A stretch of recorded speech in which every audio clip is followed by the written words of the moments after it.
이재명 정부 첫 국정감사가 2주차에 접어들었습니다. 오늘은 13개 상임위에서 국감이 진행되고 있습니다. 네, 국회 취재기자 연결해서 자세한 내용 들어보겠습니다. 문승욱 기자.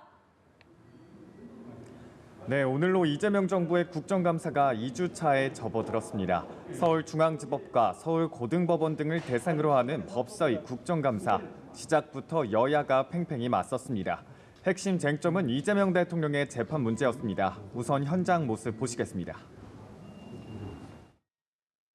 본인들이 잘못된 부분을 역사에서 지우기 위해서 오로지 이재명 대통령의 재판을 중단시키기 위해서 이렇게 하고 있는 건 아닙니까?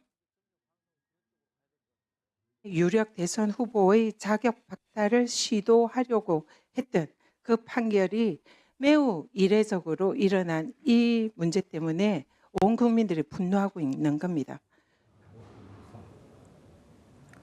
법사위에선 국민의힘 나경원 의원의 이해충돌 논란도 불거졌는데요.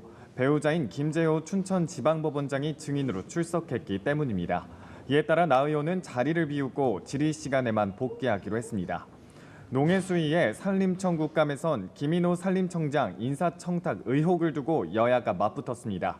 국민의힘이 김 실장의 보훈 차원에서 김 청장의 인사가 이뤄진 게 아니냐고 따져 묻자 민주당은 구체적 정황도 제시하지 못하면서 국민의힘이 국감을 정쟁화한다고 반발했습니다.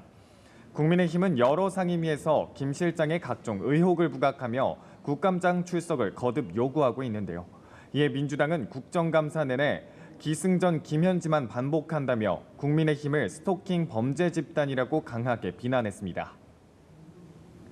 네, 더불어민주당은 3대 개혁 완수에 속도를 내고 있죠. 사법개혁과 언론개혁 특위가 각각 개혁안을 공식 발표했다고요. 네, 그렇습니다. 정청래 대표는 아침 회의에서 3대 개혁 추진에 고삐를 늦추지 않겠다고 강조했습니다.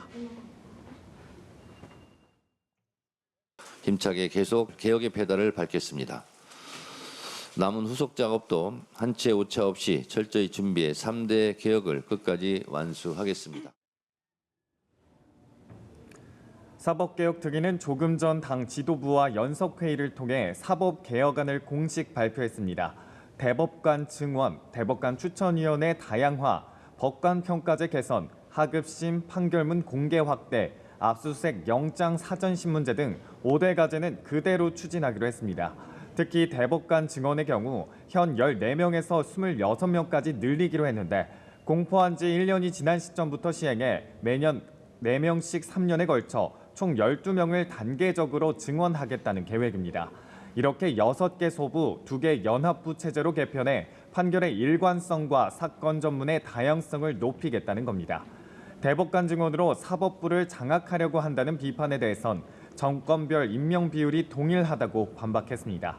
다만 재판소원은 특위가 물리적으로 논의할 시간이 부족했던 만큼 이번 특위안에서는 해당 조항을 빼기로 했는데 민주당은 추후 당 지도부 안으로 입법 발의할 계획입니다.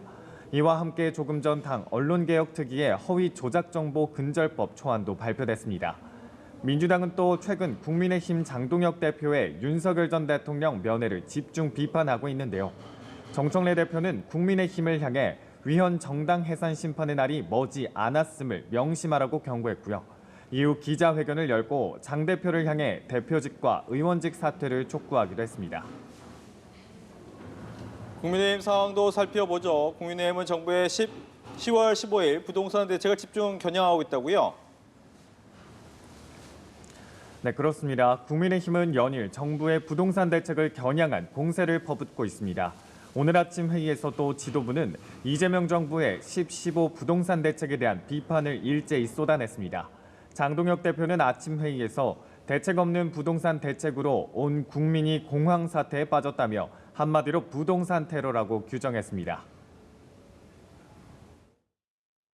부동산을 바라보는 왜곡된 시각에서 출발한 어설픈 대책은 문재인 정권의 흑역사를 그대로 따라가며 대실패를 예고하고 있습니다.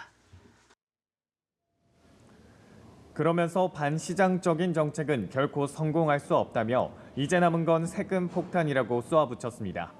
당내에선 최근 장 대표가 윤 전 대통령을 면회한 걸 둘러싼 후폭풍도 이어지고 있습니다.